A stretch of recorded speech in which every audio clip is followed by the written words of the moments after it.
So my name's Emma Scott. I'm currently a PhD student at JCU in Townsville. And yeah, I'm studying shamanism. I'm interested in altered states of consciousness and theories about consciousness and mind. My thesis topic is about shamanism and how it interacts with the modern world. So not that this modern traditional sort of disjuncture, but how shamanic ideas are coming more and more into play and adopting elements of like scientific and Christianized doctrines as well. So it's becoming this really beautiful synthesis. Anyway, I'm going to talk to you today about my Yage experience, and I'm going to attempt to describe it and fit it into a sort of a framework with other sort of literature about Yage that's been written in the past, and open the way for really trying to understand this experience using sort of critical self-reflection and really describing as accurately as possible. Okay. So it's Altered States and Alternate Realities, or the second title is Yage Realities.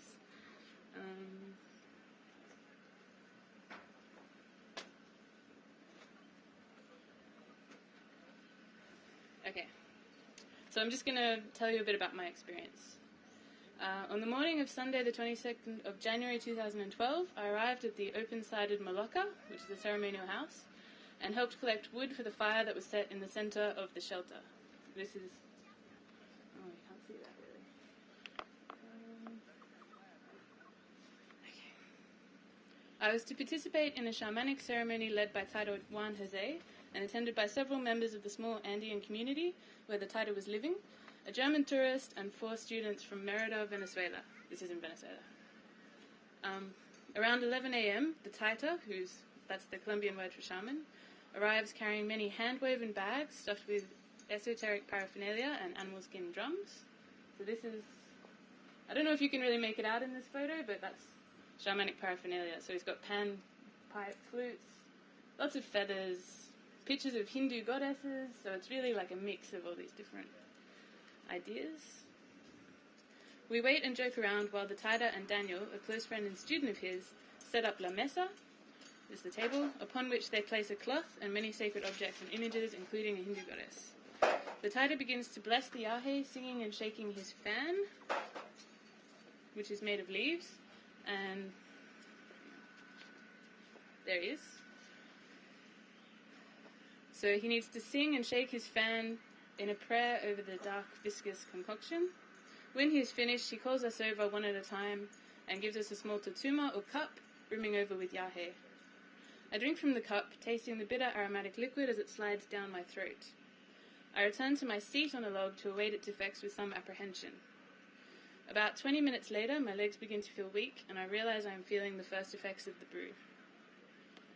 My vision crackles around the edges like static on a television set, or ants swarming in front of my eyes. Here he is just blessing the Yage again. I think back to the Taita's words last night, spoken while we sat in a similar circle around a fire, the one bright warm point in the black Andean night. We arrived at the open-sided Maloka about 8 p.m. and seated ourselves on logs around the wood fire in the centre. Excuse me. The night air was freezing here in the foothills of the Andes, and we wrapped ourselves tighter inside our woolen blankets when the gentle but icy breeze blows around our circle. Daniel handed a cigar to each of us, instructing us to break it in two and place the pieces in our mouths. We were to hold the pieces in our mouths for 20 minutes to half an hour, chewing the words lightly, without spitting or swallowing the saliva that swelled up in our cheeks. The Taita advised us to gaze into the yellow-red flames and consider why we had come to the ceremony, what knowledge we hoped to learn from the Yage, and what we hoped to change in our lives. The Taita began to talk about shamanism and the sacred plants that he sees as his abuelos, his grandfathers. After about 10 minutes, one of the students, a young man of about 22 years of age, gets up and spits out some tobacco-blackened saliva. After 20 minutes, I felt I had to spit out the acrid saliva which had accumulated in my overstuffed mouth, or I would vomit, so I spat into the ditch. That first night we consumed sacred tobacco products, including Oscar, a form of powdered tobacco snuff which is blown directly into your nostrils by the shaman. He has a pipe. Amble, which is made by boiling tobacco leaves down into a resin and combining it with ash or lime, so it's kind of a black paste. and mambe, which is a preparation of powdered coca leaf. This was to help us listen to the Yahe's message and to cleanse us of our negative energy before we took the Yahe in the morning. We listened to the Taida's explanation of Yahe and purified ourselves of negative energy. I just said that. Alright, coming back to the present, I begin to think of what I want to ask the abuelo and repeat my prayer like a mantra. Please help me to find confidence in myself, to treat others well, and to succeed in my PhD. Colours and patterns burst in my visual field like fireworks, and my stomach turns over, the nausea settling there like a stone. One of the students vomits on the floor of the moloka. This is when I start to feel really queasy.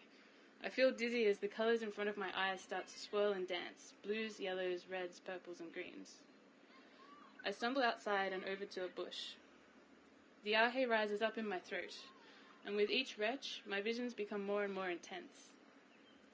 The plants and trees around me recede, the physical world seems vague and unreal compared to the vibrancy of these internal lights. I feel cold to my bones as a scythe-like wind cuts into me. I stumble back to the fire and wrap myself in its yellow glow. I sit very still, attempting to maintain my composure, and I start to feel myself turning into stone, imagining that I'm an ancient stone woman carved into the side of a mountain, and I begin feeling really strong and powerful, like I'm able to withstand, the winds of time. After a time, my trance seems to deepen, and my awareness of the world around me retreats even further. I sense a masculine presence, a spirit with some resemblance to Da Vinci's Vitruvian Man, with many arms. I did have a picture of that, but I don't have it here. His skin is dappled with hypercoloured, oscillating geometric patterns. He turns toward a bright circle that is bursting from the centre of my visual field. I sense that he is showing me something profoundly important, the beginning of all time and space. Sometime later, I become aware of a low voice, speaking softly and repeating, "Gracias, gracias, gracias." With some surprise, I realize it is my voice, and I am unconsciously expressing my deeply felt gratitude for the beautiful experience that the Abuelo Yahe is giving me. Okay, so that's my experience. Now I'll attempt to describe some of the sort of structures of the experience, or the really noticeable characteristics that really make it a Yahe experience. Okay, maybe you can see that. Yahe is also known as ayahuasca. It's got many names. Belongs to the family Banisteriopsis. Usually the plant they use is a vine, it's either B. carpi or B. inebrians. And you have to really mix it with another substance in order to get the full effect, but I'll keep going. So I really draw a lot on the work of Alfred Schutz, and he was a sociologist he also has students Peter Berger and Thomas Luckman that I rely on as well. And they described the structures of social reality and how it's constructed socially, so we all make the world together. So I also want to contribute to the broader field of phenomenological inquiry by describing my experience and adding that. Maybe we can try and understand better what consciousness is if we sort of delve into this. Yahe was first identified by botanist Richard Spruce in 1851, but no one really started to get into researching it until the 20s, and the interest of the general public was not aroused until Richard Evan Schultes oversaw the birth of ethno-psychopharmacology in the 1950s and 60s and 70s. He wrote a lot about the cultural use of psychedelics and really promoted them for the counterculture.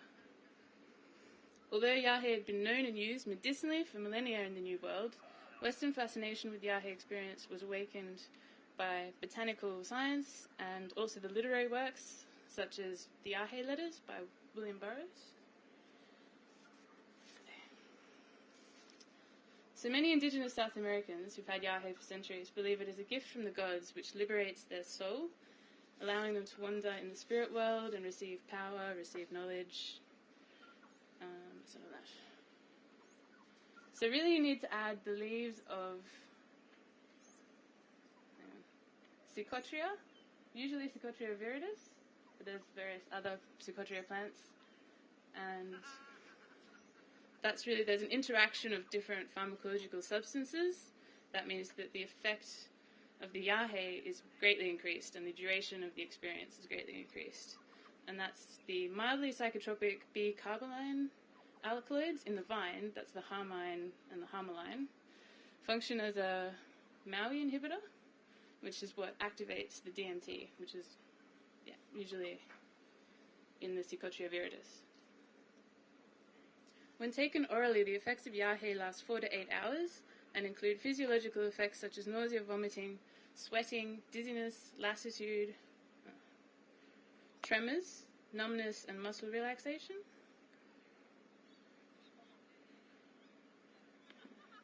Okay, these are the chemicals. So you've got harmala alkaloids and DMT. I don't know much about chemistry, but that might be interesting to people. The psychological effects are very much more profound than these physical effects. They include changes in body image, seeing visual imagery. I'll read you a description by these guys, Grinspoon and Bacala, who wrote Psychedelic Drugs Reconsidered. They describe Yage as withdrawal into a trance with dreamlike imagery.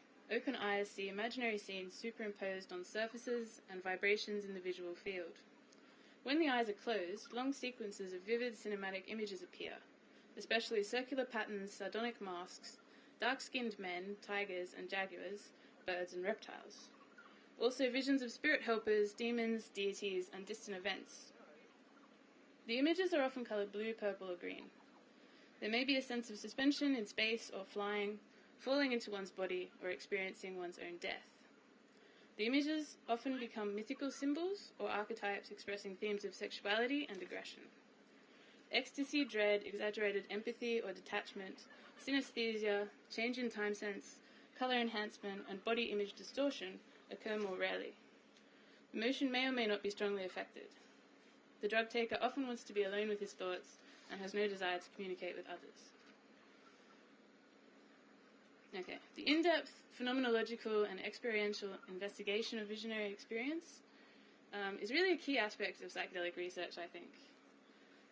What I mean by phenomenology, I haven't got a caption on here, I didn't have time, but if you can see the two snakes, the top snake represents Chakruna, which is the common name of Psychotria viridis, and the bottom snake represents Yage, the vine, and they're being combined in this. This is a painting by a guy called Pablo Amaringo, an Ecuadorian shaman, and he has a beautiful book with all his ayahuasca paintings, which we'll see some more of later. Okay. So what I mean by phenomenology.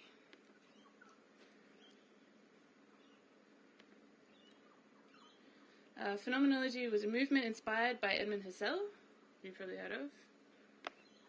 That's him. He was the first to draw attention to how human perception influences both our common sense and our scientific understandings of the world. So phenomenologists aim to critically evaluate the foundations of scientific knowledge and how it is constructed in order to minimize the inevitable distortions which result from unrecognized preconceptions, biases, or misperceptions. And this perspective has been applied to the social sciences, and that's what I will attempt to do, to investigate the more general underpinnings of common sense knowledge upon which all human societies and cultures are based. So, in the view of Schutz, who I mentioned earlier, there he is. Consciousness is able to move through different spheres of reality, but the reality par excellence is the reality of everyday life. It imposes itself forcefully on consciousness in an irresistible and an inescapable way. Everyday reality appears to us as already constituted, well-organized, and ordered according to social and cultural laws.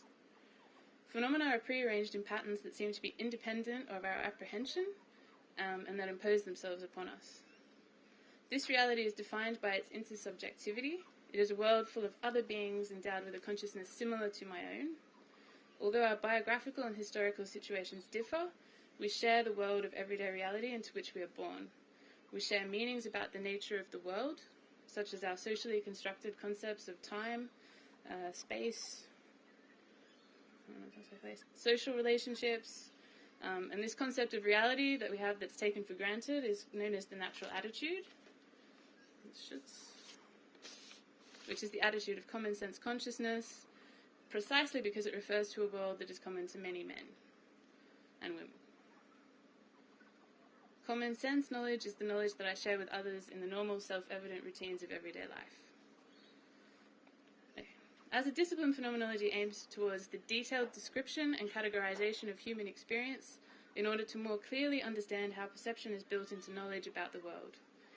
This may only be achieved through critical or mature self-reflection upon one's own subjective experience of reality, in which one brackets out the natural attitude of taking reality at face value in order to interrogate the assumptions underlying this experience.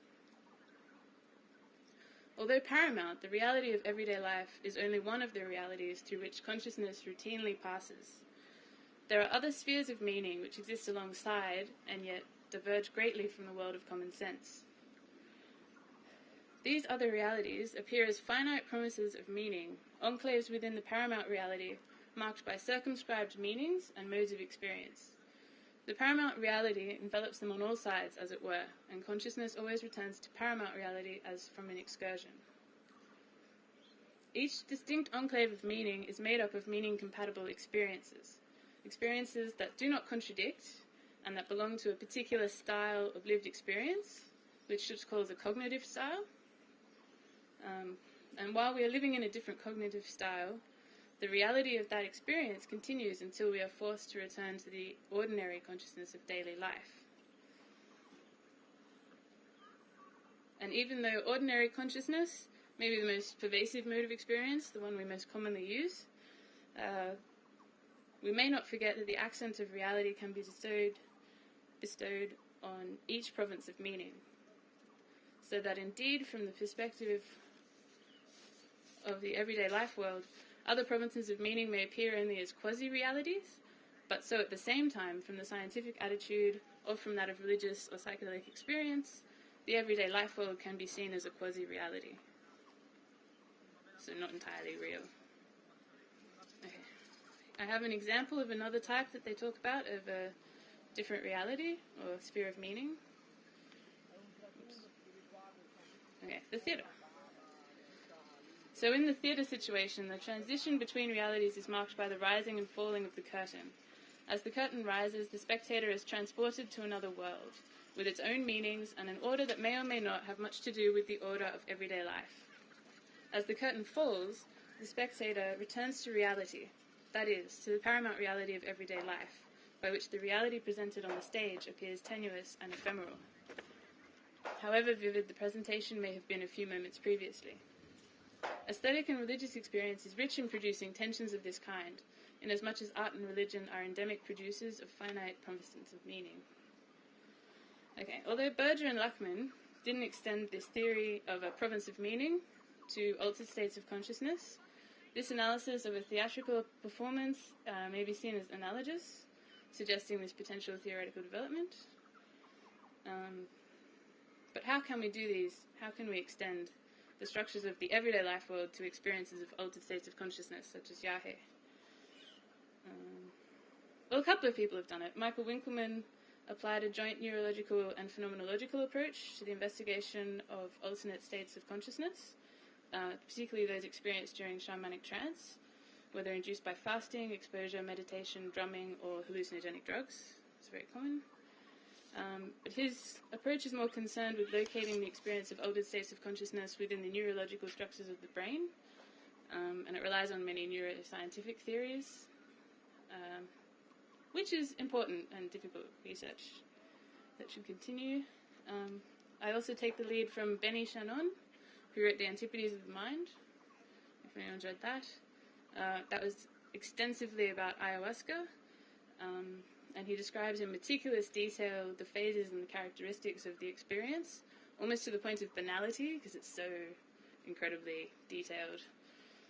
It gets boring. And this work addresses the lack of critical subjective descriptions of the Yage experience in modern psychedelic research, and provides a starting point for my own phenomenological description. Using primarily my own subjective experience, I will compare the structures of everyday reality, as described by Schutz and Luckman, with their corresponding expression during Yage intoxication, in order to more accurately describe and understand this particular province of meaning. Such comparative analysis offers a critical framework for distinguishing ordinary waking consciousness and altered states of consciousness in general, which sheds light on the nature of consciousness itself. Yeah.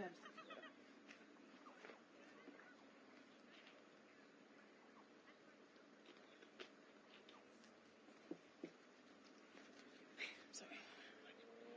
Alright, so the characteristics of Yage experience that I'm going to be talking about.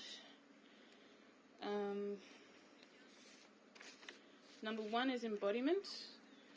So we must remember that Yage contains a chemical compound which has a real neurophysiological effect on the human organism. The consumption of Yage is a visceral and very physical experience. Nausea and vomiting are common, as is weakness in the legs, sensations of cold or heat, dizziness, suppression of appetite, feelings of euphoria, and profound spirituality. These physical effects are often accompanied by unusual bodily perceptions and sensations. Yage takers describe experiences of flying, of feeling wind rushing past, travelling to other dimensions of reality, feeling their body's boundaries dissolve and melt into the environment, having out-of-body experiences, and of transforming their bodies. Many shamans are supposed to transform into jaguars. These experiences may be understood by appealing to phenomenological studies, which show that embodiment and our sense of movement is a central aspect of human experience.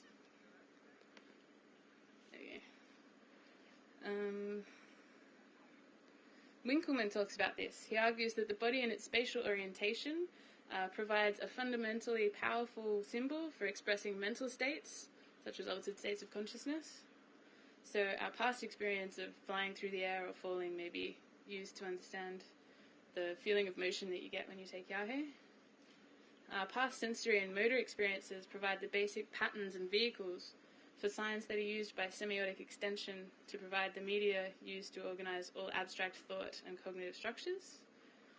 And the body is a ubiquitous system of reference. It shows our orientation in space. We can tell where objects are. So it's central to the Yage experience also, but it's experienced very differently. Descriptions of mental state using bodily metaphors are based on memories of using our body, which are extended to mental states according to principles of analogical reasoning. Okay, the Beat Generation author William Burroughs was one of the first Westerners to describe the Yage experience in detail.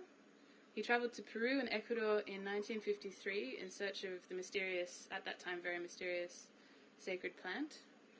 And as an experienced drug taker himself, an accomplished author, his account offers a great insight into the subjective experience of Yage. He writes that Yage is space-time travel. The room seems to shake and vibrate with motion. And he also writes, a feeling of space-time travel that seems to shake the room. It occurs to me that preliminary Yage nausea is motion sickness of transport to Yage state. More profoundly, experiences of bodily disintegration during Yage have been interpreted psychologically as reflecting ego death and fragmentation of the self. This sounds bad, but it may or may not lead to reassembly and revitalization, hopefully it does, in a new and healing psychic wholeness. It's also noted that dismemberment and rebirth are common during shamanic initiations, which may represent the specific articulation of a universal experience of Jung's concept of individuation, which he characterized as a death, or the death of the individual's infantile and outdated adaptations to the world. Similarly, Walsh, another guy who studies shamanism, relates the death and rebirth imagery of the shaman's initiation ritual or vision to the psychic process of breakdown and reconstitution that is seen in psychotherapeutic situations. It may also be that the experience of bodily disintegration, which is instrumental in these cultures to the acquisition of power and knowledge in the spirit world, may be also a representation of the shaman's immersion within and transformative assimilation of the transpersonal unconscious, or the collective unconscious. This shamanic experience of death and rebirth May also function as a cultural metaphor that provides a guiding context for a person who is undergoing this kind of psychic breakdown. So it may be able to guide them back into wholeness. Likewise, Jung recognizes that psychotherapy can help people who are confronting the unconscious. So the unconscious has been repressed and now it's attacking the conscious self. And this death and rebirth provides an explanatory framework for dealing with that experience. Okay. So a second characteristic of Yage is a very salient one, the imagery and the visions that you experience. And here I have another picture, which you can't see very well. This is a shaman receiving psychic powers from some spirit ladies. And there's all kinds of colours and visions going on. Okay, so smell, touch, hearing, taste, and sight are all enhanced by Yage, and ordinary people and objects take on a touch of the marvellous. Greenspan and Bachelor describe the psychedelic enhancement of the senses in general as: colours seem dazzlingly bright and intense, depth perception is heightened, contours sharpened, and relief clearer. Details usually overlooked become intensely interesting. It is but a short leap from sensory enhancement to perceptual distortion. Everything may seem bathed in a theatrical or lunar light, or illuminated from within. Objects change their shape and size, walls and floors undulate as if breathing. Spatial perspective is distorted into exaggerated depth or flatness. Stationary objects look as though they are in motion, without seeming displaced in space, and faces become younger, older, or caricatured in various ways. This peculiar enhancement of the senses, and particularly sight, is very commonly recognized by indigenous shamans who drink Yage. They drink it usually to try and find lost objects, to talk to spirits, to diagnose and to cure illness. Fernando Payaguaje is a Sequoia shaman. He died recently, but he wrote a book called The Yage Drinker. He practiced for 40 years, and he says, after drinking, the first thing you notice is light. The mind opens like the dawn of a splendid day. Everything is gripped by sunlight, and colours shine with great intensity. Next you see butterflies flying in that luminous air. Afterwards, if you have a good teacher, you can reach, little by little, the truth, and the most complex possible knowledge of reality. So the early stages of just that sensory enhancement are sometimes followed by the appearance of fully formed 3D imagery, as this. There's another one. Which may represent people, animals, and places unknown and magical. These are the dreamlike, idyllic images that appear before closed eyes, what the writer Henri Michaux called the retinal circus. He studied with mescaline. And they resemble the hypnagogic imagery. That's what you see just before you fall asleep sometimes, before you're in a total dream state. You might see things moving, usually in the form of lacework patterns, geometric forms, architecture, fountains, fireworks, landscapes, persons, animals, historical and mythical scenes, all constantly moving and changing. So pretty much anything. Synesthesia may also be experienced. It's described as a blending of the senses, which usually takes the form of seeing lights or colours when a sound is heard, but also has many other combinations. So a colour can have a taste or produce a burning sensation. Light can shatter and give out the sound of a bell. A pinprick appears as a circle. A voice that seems cold causes a shiver. The ordinary feeling of the boundaries of one's body turns into an outline image of it before closed eyes. And Greenspan and Bachelor attribute this experience to the breakdown of normal boundaries of sensory experience due to egoic fragmentation. So the controlling, designing, planning ego becomes lazy and tends to dissolve, combined with a heightened awareness of bodily sensations, may cause the body to melt into its surroundings. And they say experience overflows the boundaries of specific sensory channels that combine it for practical purposes. So during everyday life we need to not be aware of all the sensations that we are actually experiencing. But in the Yage experience this breaks down and all this information comes flooding in. the normal habituations to sensory stimuli, so things we're bored of looking at. These objects take on a pristine immediacy, and they look like brand new, like we've never really seen them before. Many people also experience a sense of profound mystical truth when drinking Yage. I experienced a deeply spiritual moment in which I felt I glimpsed something of the vastness and the plurality of the universe. An experience of mystical harmony and spiritual awakening that is not just limited to Yage, but is essential to the experience of many psychedelic substances.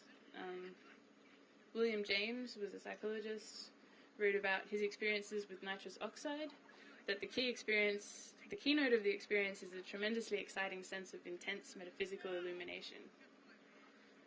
So there may be a sense of discovery of a reality greater and truer than that of ordinary consciousness, that there exists a spiritual layer of meaning behind the everyday concerns of the rational and problem-solving ego. There may also be a sense that one is viewing the hidden reality of the world, that the universal forms that make up our very consciousness and our experiences. This experience may be horrifying, or it may be exalting, harmonious or fragmentary, depending on the emotional tone. So, I have another quote here. Here, matter, space, time, and other partial realities are wholly transcended, and basic questions of ontology and cosmology seem momentarily answered, once and for all. The ultimate fullness of the universal mind can also be experienced, paradoxically, as the primordial emptiness and silence of the void, source and sink of all existence.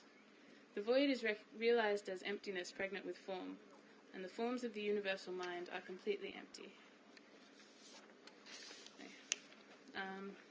I have another quote which shows this profound mystical illumination from Allen Ginsberg, he wrote to William Burroughs, and some of his writing is also published in the book. He says, "Drank a cup, slightly old mix, several days old and lightly fermented also. Lay back, and after an hour, in bamboo hut outside his shack where he cooks, began seeing or feeling what I thought was the great being, or some sense of it, approaching my mind like a big wet vagina. Lay back in that for a while. Only image I can come up with is of a big black hole of God knows, through which I peered into a mystery, and the black hole surrounded by all creation, particularly coloured snakes, all real."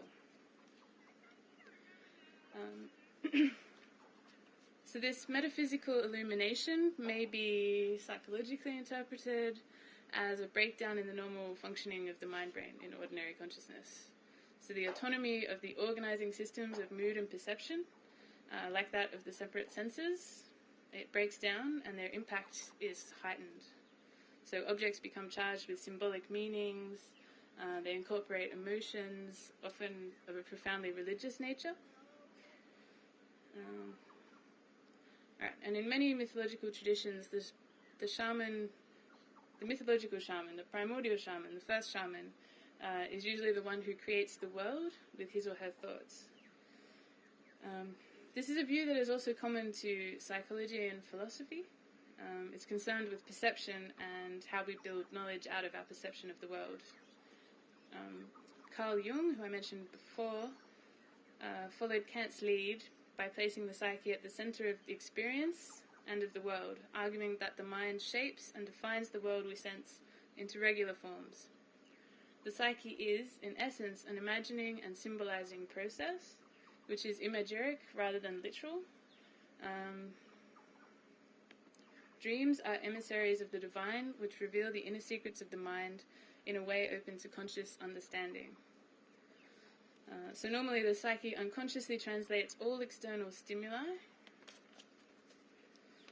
into psychic images that form our experience, so our memories and our knowledge of how the world is. So consequently, this is the primary reality of life. The cognitive physiological structuring of human knowledge is based in this formulation of images of perceptual experiences. Also, the relation of the egoic consciousness to perception is altered by psychedelic experiences. So we're not able to select among all the perceptual information and the emotions that arise from within us, and so it can be experienced as a bit of an overload. This also opens a window into the process of perception in normal waking consciousness. So, the objects of sense are transformed by the projection of unconscious wishes and thoughts, and every aspect of experience undergoes a multiplication of meanings and symbolic metamorphoses. This is in the psychedelic experience. Psychedelic drugs reveal vividly that the distinction between perception and hallucination is one of degree. In both cases, we are selecting among the signals from the senses and forging a creative symbolic synthesis. There's been much scholarly debate about the truth or the reality of visionary experiences and whether these experiences are by their very nature false or inferior to ordinary modes of awareness. This rationalistic attitude to visions was epitomized by the Enlightenment philosophers such as Voltaire, who denigrate the visionary mode of consciousness as treacherous and the knowledge derived therefrom as valueless. But Greenspan and Bachelor ask, and I agree, how can we estimate the truth or reality of phenomena that are alleged to demand a revision in the very standards by which we are accustomed to judging truth and reality? We need to understand visionary experience on its own terms, by thoroughly investigating and describing our encounters with these altered states of consciousness. Okay. The next characteristic was language and music. So the vision is very full-on, but other senses as well are really sort of enhanced and distorted. And a common comment that people say about Yage is it's very difficult to describe in words. During my experience, I struggled to understand Spanish because I was learning Spanish at the time, and all that just seemed to go right out of my head during the experience, and I couldn't understand anyone. The words just seemed to mingle and morph together. It's difficult to find a language that's appropriate to express visionary experiences. And that was a big issue in the polemical warfare over psychedelics in the 1960s as well. How do you describe these experiences? Language that sounds silly, boring, exasperatingly self-satisfied, or even mentally disturbed to non-users can evoke shared experience among drug users. The uninitiated, drug users say, hear only distant and confused noise that can be dismissively tagged with words pertaining to intoxication or mental illness. But language also offers us a way to transcend our sort of situation of particularity and to communicate our subjective experiences with Yage to other people. So I think it can be done. This must be a central part in any investigation into the Yage experience.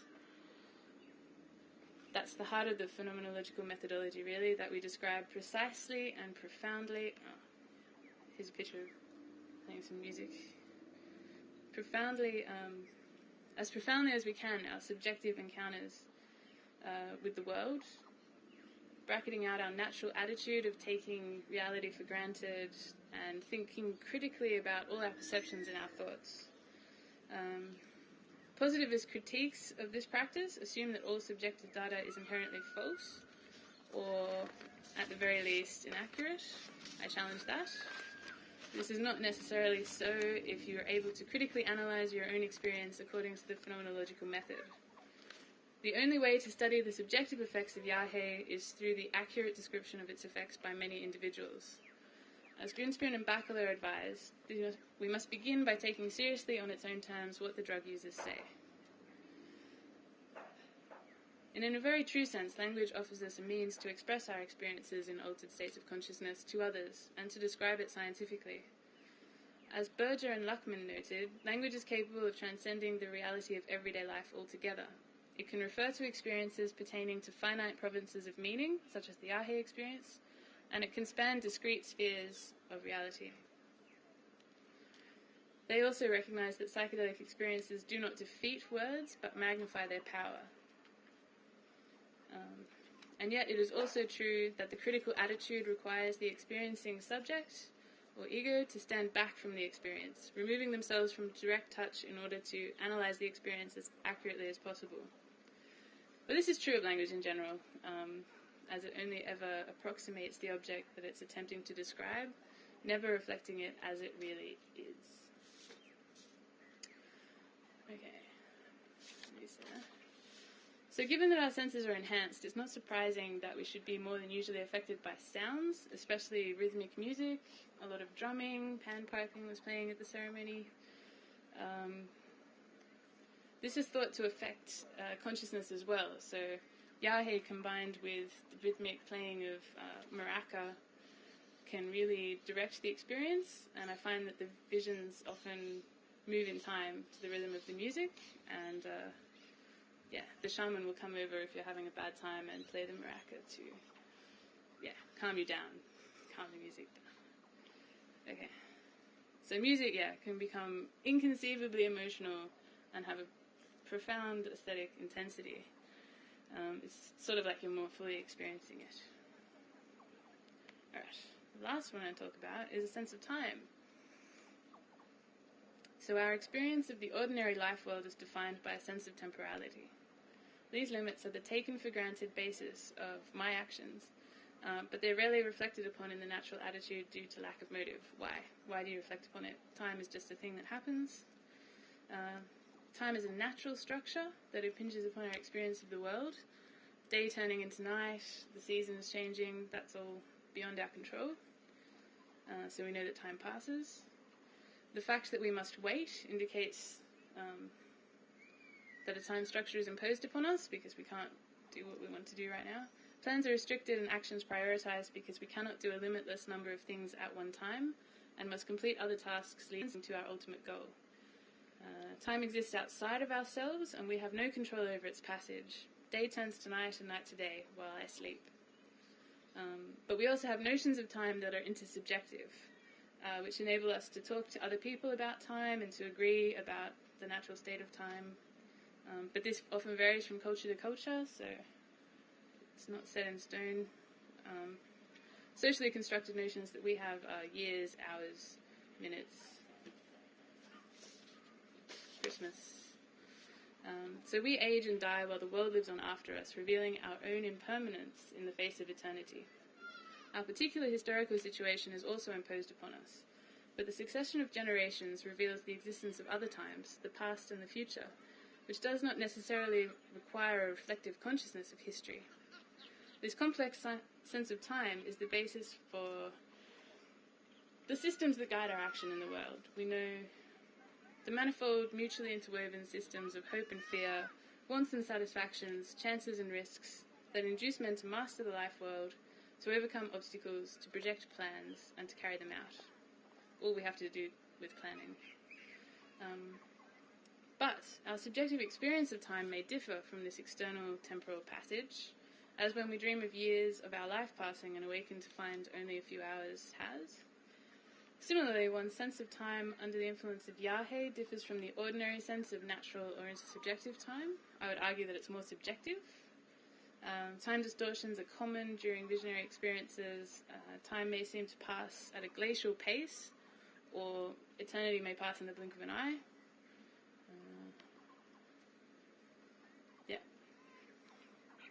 Events may seem to occur simultaneously, or they may be experienced in a different order. And this experience of timelessness is probably an aspect of what Greenspan and Backless say, the release from recollection and anticipation. That's concentrating in the present moment. And psychedelic drugs produce this by crowding so much into our awareness. We're overloaded with sensations, and taking time to process them means that, hours have actually passed while we were staring at a flower.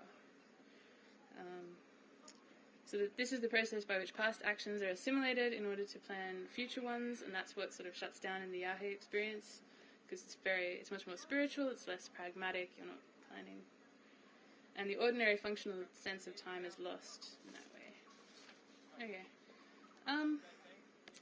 That's it. These are references if anyone's interested. And does anyone have any questions?